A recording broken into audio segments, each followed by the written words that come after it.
President Trump said throughout his campaign he would issue pardons to January 6th Capitol rioters on day one of his presidency, possibly with some exceptions. All he would say today was that actions were coming. Meantime, before he left office, former President Biden issued some pardons of his own.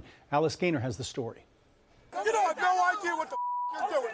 On January 6, 2021, more than 140 police officers were assaulted during the attack on the U.S. Capitol. More than 1,500 people have been federally charged with crimes related to that day. Weapons used and carried included guns, tasers, a sword, knives, and pipes, to name a few. While addressing the overflow room in the Capitol, President Trump briefly mentioned rioters but did not get into specifics about promised pardons.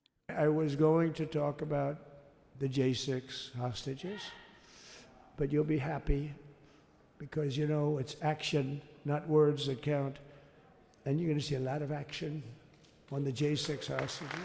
Constitutionally speaking, the president's pardon power is unrestricted. James Sample is a professor of constitutional law.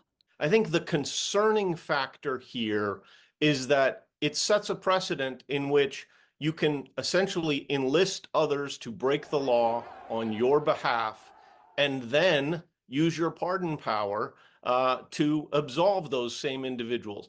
It puts a president above the law, not just in the way that this summer's immunity decision did, but in a new additional way that essentially rolls out the red carpet for lawlessness. Before leaving office, President Joe Biden preemptively pardoned members of the January 6 House Committee, their staff, U.S. Capitol and D.C. Metropolitan Police officers who testified before the committee, 5 members of his family, Dr. Anthony Fauci, and retired General Mark Milley, whose portrait unveiled just 10 days ago was removed from the Pentagon this afternoon.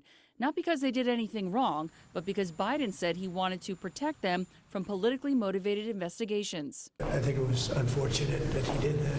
Unfortunately, we have reached a point in our politics where preemptive pardons for cases that shouldn't be brought are now maybe a necessary evil, and that seems to be the calculus that President Biden indulged. In recent weeks, Biden has made more individual pardons and commutations than any president in history.